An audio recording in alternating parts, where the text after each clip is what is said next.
ओम शांति। 21 दिसंबर 2024 के ईश्वरीय महावाक्य। पहले एक नजर मुरली के मुख्य पॉइंट पर। बाबा ने कहा, चैन अथवा सुख सभी मनुष्य चाहते हैं, परंतु सुख और शांति के पहले तो चाहिए पवित्रता। पवित्र को पावन, अपवित्र को पतित कहा जाता है। सतयुग में देवी देवताओं का ही राज्य है, उसको ही चैन की दुनिया अथवा सुखधाम कहा जाता है। यह है दुखधाम। दुखधाम को बदल सुखधाम बनाने वाला एक ही परमपिता परमात्मा है। जो पहले सुखधाम में आते हैं उन्हों के है 84 जन्म। सिर्फ इतनी बातें याद करने से भी बच्चे सुखधाम के मालिक बन सकते हैं। अविनाशी ज्ञान रत्नों की कमाई ही सच्ची कमाई कही जाती है। बाकी विनाशी धन दौलत वह है झूठी कमाई। और फिर बाबा ने कहा, इस सच्ची कमाई के लिए कितना पुरुषार्थ करना चाहिए। जिन्होंने कल्प पहले कमाई की है वही करेंगे। पहले खुद सच्ची कमाई कर फिर पियर और ससुर घर को यही सच्ची कमाई करानी है। Charity begins at home. सर्वव्यापी के ज्ञान वाले भक्ति कर नहीं सकते। जब सभी भगवान के रूप है फिर भक्ति किसकी करते हैं। पहले तो अपने मित्र संबंधियों आदि को ज्ञान दे सच्ची कमाई करानी पड़े, जिससे वे 21 जन्म सुख पावे। बाप कहते हैं, ब्रह्मा द्वारा मैं सभी वेदों शास्त्रों का सार सुनाता हूँ। इसलिए विष्णु के नाभि कमल से ब्रह्मा दिखाते हैं और फिर हाथ में शास्त्र दे दिए हैं। और फिर लास्ट में बाबा ने कहा, इन बातों को समझेंगे वह जो अच्छी रीति पढ़ेंगे। बाप कहते हैं, जब तक तुम्हारा शरीर छूटे तब तक समझते ही रहेंगे। तुम तो देवता थे, फिर 84 जन्म लेते लेते एकदम कलाहीन हो गए हो। तुम सुखधाम में बहुत चैन में थे, अब बेचैन हो। जैनी लोगों का सन्यास कितना डिफिकल्ट है। बाल आदि निकालने की कितनी कड़ी रस्म है। यहाँ तो है ही सहज राजयोग, यह है भी प्रवृत्ति मार्ग का। मुसलमान लोग भी कहते हैं, हमको खुदा ने पैदा किया तो हम रचना ठहरे। रचना रचना को वर्षा दे नहीं सकते। क्रिएशन को क्रिएटर से वर्षा मिलता है। कहते हैं, विकार बिगर सृष्टि कैसे चलेगी। बोलो, तुम शायद देवताओं की पुजारी नहीं हो। लक्ष्मी नारायण की तो महिमा गाते हैं संपूर्ण निर्विकारी। और अब सुनते हैं महावाक्यों को विस्तार से। मुरली का सार। मीठे बच्चे, सच्ची कमाई करने का पुरुषार्थ पहले स्वयं करो, फिर अपने मित्र संबंधियों को भी कराओ। Charity begins at home. प्रश्न है, सुख अथवा चैन प्राप्त करने की विधि क्या है। उत्तर है, पवित्रता। जहाँ पवित्रता है वहाँ सुख चैन है। बाप पवित्र दुनिया सतयुग की स्थापना करते हैं, वहाँ विकार होते नहीं। जो देवताओं के पुजारी हैं वह कभी ऐसा प्रश्न नहीं कर सकते कि विकारों बिगर दुनिया कैसे चलेगी। अभी तुम्हें चैन की दुनिया में चलना है, इसलिए इस पतित दुनिया को भूलना है। शांति धाम और सुखधाम को याद करना है। ओम शांति। ओम शांति का अर्थ तो बच्चों को समझाया हुआ है। शिव बाबा भी ओम शांति कह सकते हैं तो सालिग्राम बच्चे भी कह सकते हैं। आत्मा कहती है ओम शांति। Son of silence father. शांति के लिए जंगल आदि में जाकर कोई उपाय नहीं किया जाता। आत्मा तो है ही साइलेंस, फिर उपाय क्या करना है। यह बाप बैठ समझाते हैं। उस बाप को ही कहते हैं कि वहां ले चल जहां सुख चैन पावे। चैन अथवा सुख सभी मनुष्य चाहते हैं, परंतु सुख और शांति के पहले तो चाहिए पवित्रता। पवित्र को पावन, अपवित्र को पतित कहा जाता है। पतित दुनिया वाले पुकारते रहते हैं कि आकर हमको पावन दुनिया में ले चलो। वह है ही पतित दुनिया से लिबरेट कर पावन दुनिया में ले चलने वाला। सतयुग में है पवित्रता, कलयुग में है अपवित्रता। वहाँ वॉइसलेस वर्ल्ड, यह विशेष वर्ल्ड। यह तो बच्चे जानते हैं, दुनिया वृद्धि को पाती रहती है।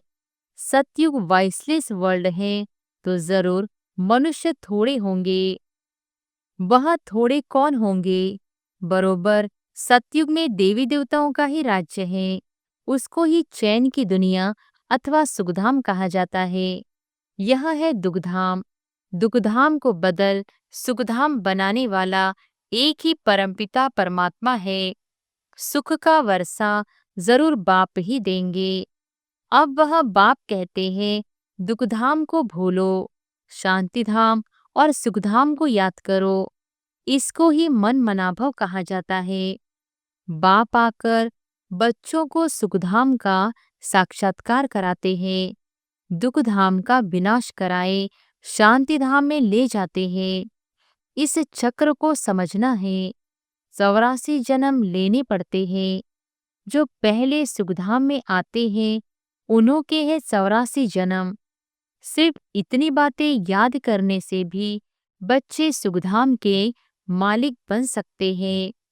बाप कहते हैं, बच्चे शांति धाम को याद करो और फिर वर्षे को अर्थात सुखधाम को याद करो। पहले पहले तुम शांति धाम में जाते हो तो अपने को शांति धाम ब्रह्मांड का मालिक समझो। चलते फिरते अपने को वहां के वासी समझेंगे तो यह दुनिया भूलती जाएगी। सतयुग है सुखधाम, परंतु सभी तो सतयुग में आ नहीं सकते। यह बातें समझेंगे ही वह जो देवताओं की पुजारी है। यह है सच्ची कमाई जो सच्चा बाप सिखलाते हैं। बाकी सभी है झूठी कमाइयाँ। अविनाशी ज्ञान रत्नों की कमाई ही सच्ची कमाई कही जाती है। बाकी विनाशी धन दौलत वह है झूठी कमाई। द्वापर से लेकर वह झूठी कमाई करते आए हैं। इस अविनाशी सच्ची कमाई की प्रारंभ सतयुग से शुरू हो त्रेता में पूरी होती है, अर्थात आधा कल्प भोगते हो। फिर बाद में झूठी कमाई शुरू होती है जिससे अल्पकाल क्षणभंगुर सुख मिलता है। यह अविनाशी ज्ञान रत्न ज्ञान सागर ही देते हैं। सच्ची कमाई सच्चा बाप कराते हैं। भारत सचखंड था, भारत ही अब झूठखंड बना है। और खंडों को सचखंड झूठखंड नहीं कहा जाता है। सचखंड बनाने वाला बादशाह ट्रुथ वह है, सच्चा है, एक गॉड फादर। बाकी है झूठे फादर। सतयुग में भी सच्चे फादर मिलते हैं क्योंकि वहाँ झूठ पाप होता नहीं। यह है ही पाप आत्माओं की दुनिया, वह है पुण्य आत्माओं की दुनिया। तो अब इस सच्ची कमाई के लिए कितना पुरुषार्थ करना चाहिए। जिन्होंने कल्प पहले कमाई की है वही करेंगे। पहले खुद सच्ची कमाई कर फिर पियर और ससुर घर को यही सच्ची कमाई करानी है। Charity begins at home. सर्वव्यापी के ज्ञान वाले भक्ति कर नहीं सकते। जब सभी भगवान के रूप हैं फिर भक्ति किसकी करते हैं? तो इसी दुबन से निकालने में मेहनत करनी पड़ती है। सन्यासी लोग चैरिटी बिगन्स एट होम क्या करेंगे? पहले तो वह घर बार का समाचार सुनाते ही नहीं है। बोलो क्यों नहीं सुनाते हो? मालूम तो पड़ना चाहिए ना। बतलाने में क्या है? फलाने घर के थे फिर सन्यास धारण किया। तुमसे पूछे तो तुम झट बतला सकते हो। सन्यासियों के फॉलोअर्स तो बहुत हैं। वह फिर अगर बैठ कहे कि भगवान एक है तो सभी उनसे पूछेंगे तुमको किसने यह ज्ञान सुनाया? कहे बीके ने तो सारा उनका धंधा ही खलास हो जाए। ऐसे कौन अपनी इज्जत गंवाएगा? फिर कोई खाना भी न दे, इसलिए सन्यासियों के लिए तो बहुत मुश्किल है। पहले तो अपने मित्र संबंधियों आदि को ज्ञान दे, सच्ची कमाई करानी पड़े, जिससे वे 21 जन्म सुख पावे। बात है बहुत सहज, परंतु ड्रामा में इतने शास्त्र, मंदिर आदि बनने की भी नोंद है। पतित दुनिया में रहने वाले कहते हैं, अब पावन दुनिया में ले चलो। सतयुग को 5000 वर्ष हुए, उन्होंने तो कलयुग की आयु ही लाखों वर्ष कह दी है। तो फिर मनुष्य कैसे समझे कि सुखधाम कहाँ है, कब होगा? वह तो कहते हैं महाप्रलय होती है, तब फिर सतयुग होता है। पहले पहले श्री कृष्ण अंगूठा चूसता सागर में पीपल के पत्ते पर आता है। अब कहाँ की बात कहाँ ले गए हैं? अब बाप कहते हैं ब्रह्मा द्वारा मैं सभी वेदों शास्त्रों का सार सुनाता हूँ, इसलिए विष्णु की नाभि कमल से ब्रह्मा दिखाते हैं और फिर हाथ में शास्त्र दे दिए हैं। अब ब्रह्मा तो जरूर यहाँ होगा, सूक्ष्म वतन में तो शास्त्र नहीं होंगे ना। ब्रह्मा यहाँ होना चाहिए। विष्णु लक्ष्मी नारायण के रूप भी तो यहाँ होते हैं। ब्रह्मा ही सो विष्णु बनता है, फिर विष्णु सो ब्रह्मा बनता। अब ब्रह्मा से विष्णु निकलता व विष्णु से ब्रह्मा निकलता। यह सब समझने की बातें हैं, परंतु इन बातों को समझेंगे वह जो अच्छी रीति पढ़ेंगे। बाप कहते हैं जब तक तुम्हारा शरीर छूटे तब तक समझते ही रहेंगे। तुम बिल्कुल ही 100% बेसमझ कंगाल बन पड़े हो। तुम ही समझदार देवी देवता थे, अब फिर से तुम देवी देवता बन रहे हो। मनुष्य तो बना न सके, तुम सो देवता थे, फिर 84 जन्म लेते लेते एकदम कलाहीन हो गए हो। तुम सुखधाम में बहुत चैन में थे, अब बेचैन हो। तुम 84 जन्मों का हिसाब बता सकते हो। इस्लामी, बौद्धी, सिख, ईसाई, मठपंथ सब कितना जन्म लेंगे? यह हिसाब निकालना तो सहज है।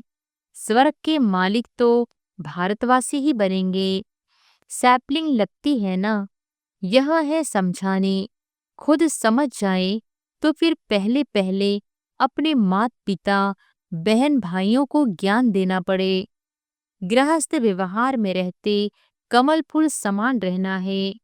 फिर चैरिटी बिगर्स एट होम, पियर घर, ससुर घर को नॉलेज सुनानी पड़े।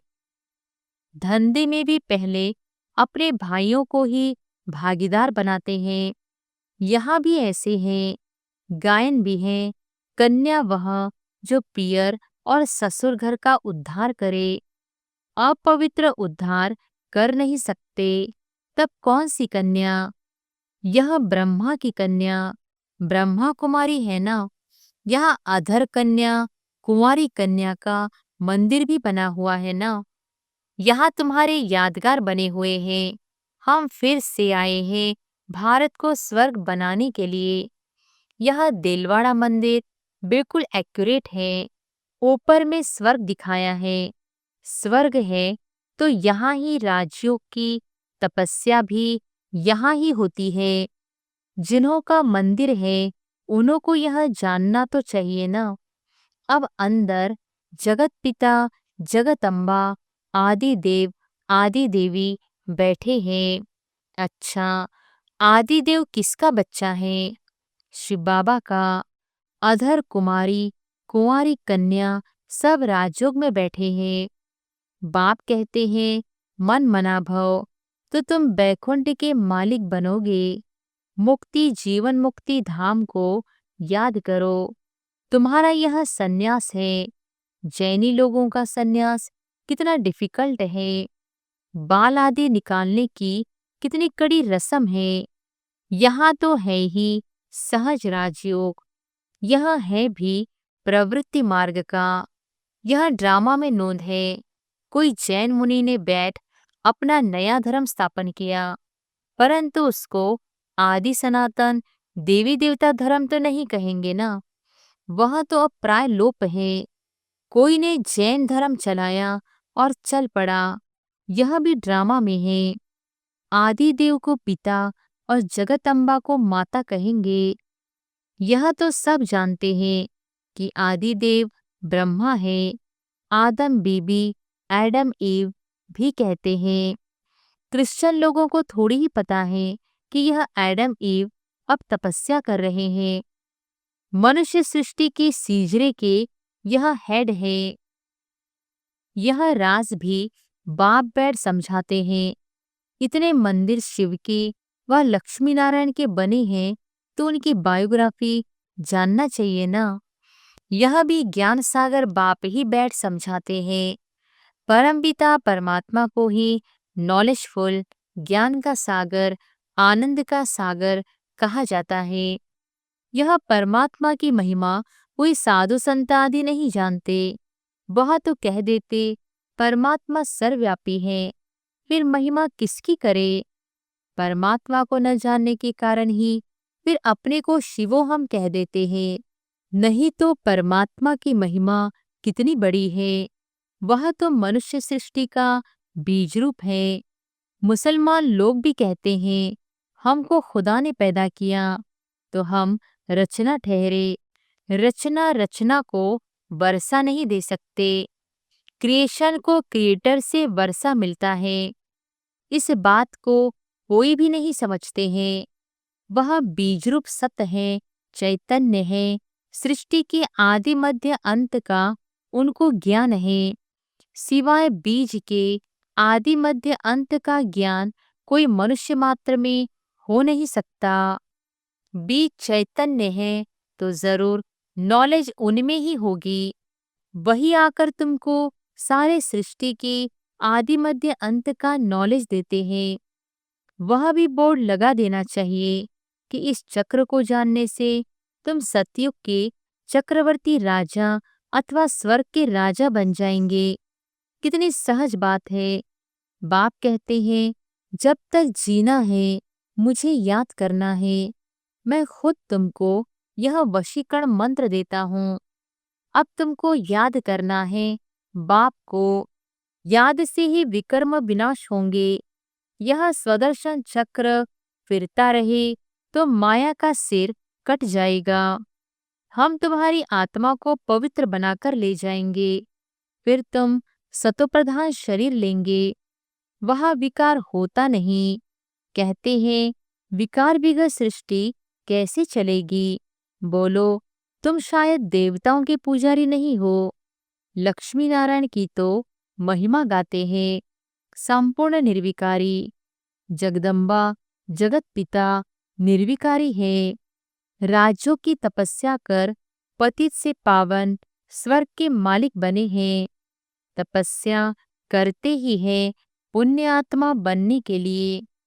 अच्छा, मीठे मीठे सिकिलधे बच्चों प्रति मात पिता बाप दादा का याद प्यार और गुड मॉर्निंग। रूहानी बाप की रूहानी बच्चों को नमस्ते। धारणा के लिए मुख्य सार। पहली पॉइंट, इस पुरानी दुनिया को बुद्धि से भुलाने के लिए चलते फिरते अपने को शांति धाम का वासी समझना है। शांति धाम और सुखधाम को याद कर सच्ची कमाई करनी है और दूसरों को भी करानी है। दूसरी पॉइंट, राज्यों की तपस्या कर स्वयं को पुण्यात्मा बनाना है। माया का सिर काटने के लिए स्वदर्शन चक्र सदा फिरता रहे। वरदान है, संपन्नता द्वारा सदा संतुष्टता का अनुभव करने वाले संपत्तिवान भव। संपन्नता द्वारा सदा संतुष्टता का अनुभव करने वाले संपत्तिवान भव। स्वराज्य की संपत्ति है ज्ञान, गुण और शक्तियाँ। जो इन सर्व संपत्तियों से संपन्न स्वराज्य अधिकारी है वह सदा संतुष्ट है। उनके पास अप्राप्ति का नाम निशान नहीं। हद के इच्छाओं की अविद्या, इसको कहा जाता है संपत्तिवान। वह सदा दाता होंगे, मांगता नहीं। वे अखंड सुख शांति में स्वराज्य के अधिकारी होते हैं। किसी भी प्रकार की परिस्थिति उनकी अखंड शांति को खंडित नहीं कर सकती। स्लोगन है, ज्ञान नेत्र से तीनों कालों और तीनों लोकों को जानने वाले मास्टर नॉलेजफुल है। ज्ञान नेत्र से तीनों कालों और तीनों लोकों को जानने वाले मास्टर नॉलेजफुल है। अच्छा, ओम शांति।